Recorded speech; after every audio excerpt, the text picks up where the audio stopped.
اعوذ باللہ من الشیطان الرجیم، بسم اللہ الرحمن الرحیم۔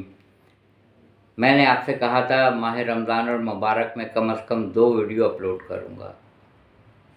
کوشش میری یہی ہوتی ہے، اور بالخصوص ان بچوں کے لیے جن کو قرآن فہمی کا ذوق و شوق ہو، مطالعہ کا شوق رکھتے ہوں، ان کے لیے زیادہ تر بناتا ہوں، کیونکہ جو میرے سینئرز ہیں جو جانتے ہیں وہ تو جانتے ہی ہیں، بلکہ ان سے تو میں خود سیکھتا ہوں۔ آج کے لیے جو میں نے الفاظ کو استعمال کیا ہے وہ ہیں 4: کریم، سخی، بخیل، لئیم۔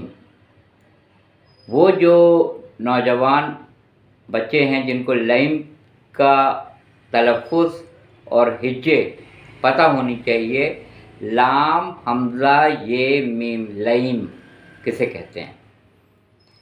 کریم وہ ہوتا ہے جو خود کھائے یا نہ کھائے، کریم دوسروں کو کھلاتا ہے، اسے کریم کہا جاتا ہے۔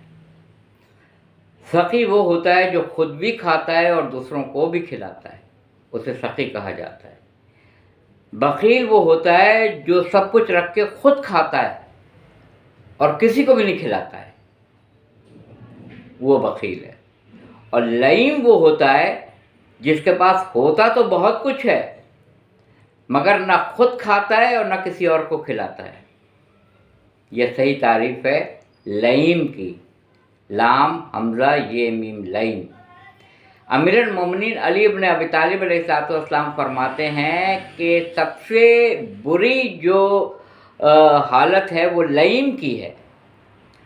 جو مال، دولت اور رزق وافر مقدار میں رکھے گا اور فقیروں کی طرح زندگی گزار دے گا، اور وہاں جا کے امیروں جیسا حساب اس کو دینا پڑے گا۔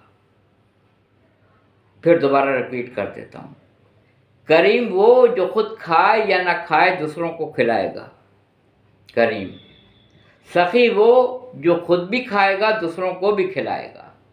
بخیل وہ جو سب رکھنے کے بعد اپنے ہی پر صرف کرے گا اور کسی کو آگے نہیں دے گا، وہ ہے بخیل۔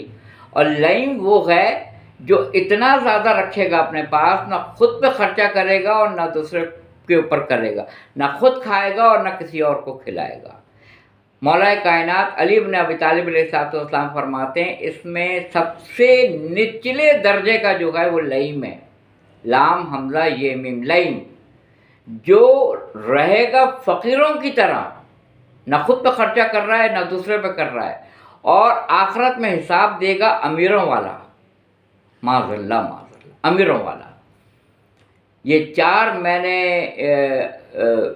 معنی آپ کے سامنے پیش کیے ہیں۔ آپ ویڈیو دیکھ کے کمنٹ سیکشن میں بتائیے گا کہ یہ آپ کو ویڈیو کیسی لگی۔ وآخر دعوانا الحمدللہ رب العالمین۔